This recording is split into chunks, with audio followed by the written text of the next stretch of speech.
பாவ நிவாரணம். பின்பு அவர் வாசலின் பக்கத்தில் இருந்த நடை வழியாய் என்னை வடக்குக்கு எதிரான ஆசாரியர்களுடைய பரிசுத்த அறை வீடுகளுக்கு அழைத்துக் கொண்டு போனார். அவ்விடத்தில் மேற்கே இருபுறத்திலும் ஒரு இடம் இருந்தது. அவர் என்னை நோக்கி, குற்ற நிவாரண பலியையும் பாவ நிவாரண பலியையும் போஜன பலியையும் ஆசாரியர்கள் வெளிப்பிரகாரத்திலே கொண்டு போய் ஜனங்களை பரிசுத்தம் பண்ணாதபடிக்கு அவர்கள் அவைகளை சமைக்கிறதற்கும் சுடுகிறதற்குமான ஸ்தலம் இதுவே என்றார். பின்பு அவர் என்னை வெளிப்பிரகாரத்தில் அழைத்துக் கொண்டு போய் என்னை பிரகாரத்தின் 4 மூலைகளையும் கடந்து போக பண்ணினார்.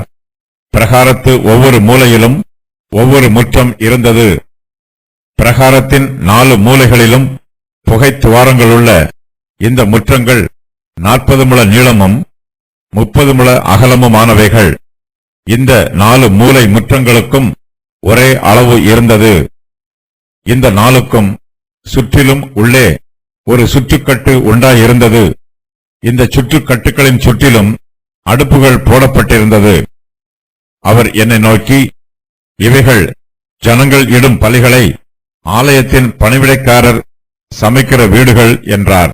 பரிசுத்த ஸ்தலத்தின் வெளிப்பிரகாரத்தில் குற்ற நிவாரண பலியையும் பாவ நிவாரண பலியையும் போஜன பலியையும் சமைக்கிறதற்கும் சுடுகிறதற்கும் பிரத்யேகமான ஸ்தலம் இருக்கிறது.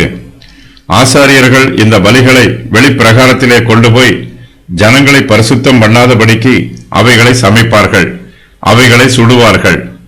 கர்த்தர் எசேக்கியேலை ஆசாரியர்களுடைய பரிசுத்த அறை வீடுகளுக்கு அழைத்துக் கொண்டு போகிறார். கர்த்தர் எசேக்கியேலை வாசலின் பக்கத்தில் இருக்கிற நடைவழியாய் அழைத்துக் கொண்டு போகிறார். ஆசாரியர்களுடைய பரிசுத்த அறை வீடுகள் அங்கே வடக்குக்கு எதிராக இருக்கிறது. இவ்விடத்தில் மேற்கே இருபுறத்திலும் ஒரு இடம் இருக்கிறது. கர்த்தர் எசேக்கியேலை வெளிப்பிரகாரத்தில் அழைத்துக் கொண்டு போகிறார். அவரை பிரகாரத்தின் 4 மூலைகளையும் கடந்து போக பண்ணுகிறார்.